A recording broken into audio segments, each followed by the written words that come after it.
In this lesson, we're taking a look at how to read guitar tab. Think of playing your chords and how you saw the chord name and there was a strum pattern and you just played it.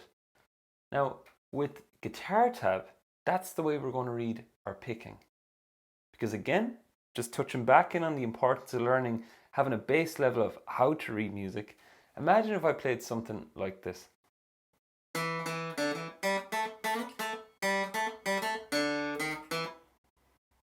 And you had the job of remembering how that went, what notes were used, what fingers I used, and picking down and up. When did you pick down? When did you pick up?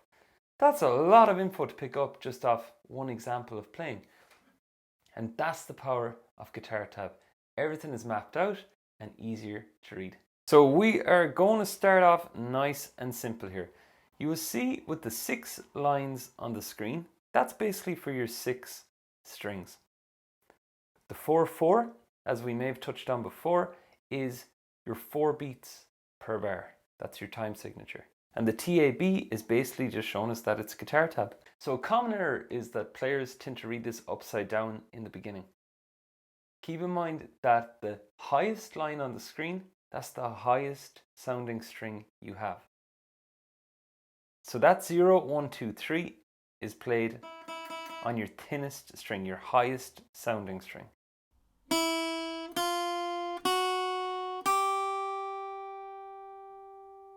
That's our first bar. Let's take a closer look at what that means. 1, 2, and 3 are for your frets. So when we see here, we see our first fret, our second fret, and our third fret. So in guitar tab, any number you see written is showing you what fret to play. Right now, you've noticed that it's 0, 1, 2, 3. So what's the 0? The 0 is for 0 frets. Because after we get down from 1, there's nothing left. So you can think of the 0 as either an open string or 0 frets. Now that we've discovered that the numbers are just for what frets to play, it's time to look at what fingers we use. In this example, it starts off nice and easy. We're going to use the exact same fingers as the frets. So finger number 1 on fret 1, finger number 2 on fret 2, and third finger on fret 3. That's an important distinction to make at this stage. This is called open position. It just means that whatever fret you see written, that's the finger you use. So if you saw 0, 1, 2, 3 written on this string,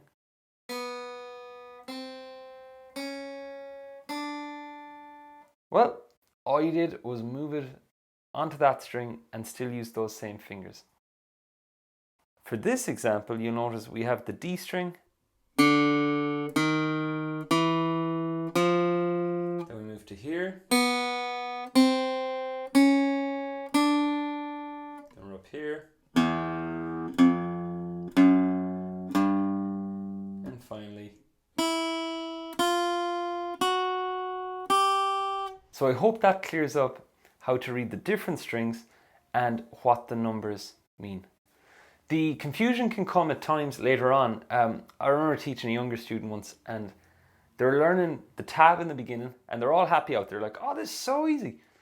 And then one day I wrote like a 7 on the tab and they looked kind of worried and I was like, what's up?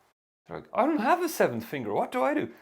And that's when I realized that it's important to say from the beginning that right now, the numbers you see written, that will tell you what finger to use and what fret to play.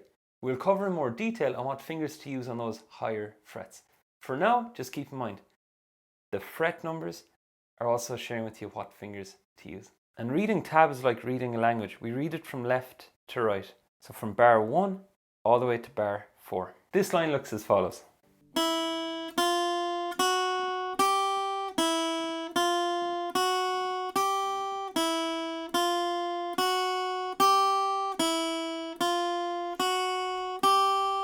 Is that the nicest sounding thing in the world? Nope. Is it nice on the ears? No. What it does though is these were like the picking exercises I got shown in the beginning, and I was like, oh man, these sound like so bad. They're horrible sounding things. But what it did was there was no like trying to make it sound like the recording or like trying to figure out how it went. It was just like 0, 1, 2, 3, over and over. Now, what that allows you to do is it allows you to look at your technique and build the basics and not be aiming to get a song yet or anything like that.